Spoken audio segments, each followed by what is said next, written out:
morning, viewers. Welcome to my brief devotion titled Fresh Bread. And I do hope that it makes an impact in your life as you begin a new day in Christ. Would you believe that a man called Jesus Christ, who was 100% man and 100% God, what Bible scholars call it as hypostatic union, could walk all the way from Jerusalem to Samaria, which is around 35 miles, just for the sake of one single woman? He walked all the way to offer living water, which was and is very much different from the water that is drawn from a regular well. Jesus Christ saw the emptiness in her and walked all the way to quench a thirst for spirituality. After receiving the living water, she could not keep it for herself, but ran to the city to convince her acquaintances about the Jewish Messiah she had just met. Read the Gospel of John chapter 4, verses 1 to 42. After many years, evangelist Philip was sent to Samaria to share the good news of Jesus Christ, in whose name only salvation could be received. Read Acts chapter 8, verses 4 to 12. Remember, the Samaritans were not Jews, but were half Jews.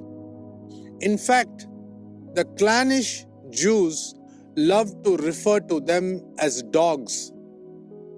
Looking at this retrospectively, this outreach seems to be a bridge between the Jewish and the Gentile world. Secondly, Apostle Peter was convinced by none other than God himself to accept Cornelius and his household, who were Gentiles, into the faith. Read Acts chapter 10. It was not the Christian church that reached out to Cornelius the centurion, but it was Cornelius who sought the Christian church. Did you think about this? Thirdly, in Antioch, the church did not reach out to people who were Jews or half-Jews, nor wait to be approached by Gentiles seeking admission into the church. Without waiting for the invitation there, the gospel was preached to the Gentiles by unknown and unnamed pioneers. As of today, we do not even know the names of the people who took that step to preach to the Gentiles. But from God's point of view, Christianity was finally launched on its worldwide mission. The gospel was now made available to the Jews as well as the Gentiles. All that we know from the book of Acts is the fact that people who evangelized were from Cyprus and Cyrene. Read Acts chapter 11, verses 19 to 24.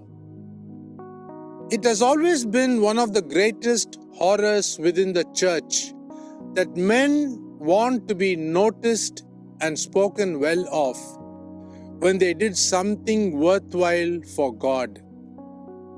When Apostle Paul was looked upon as a god, he wanted to tear his clothes because God's glory was given to him, a helpless human being that he was.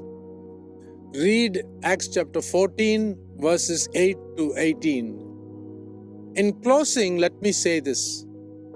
It does not matter who gets the credit on earth, as long as God's work is done. May this principle find its way into the existing church today. God bless you. Think about this. Have a great day.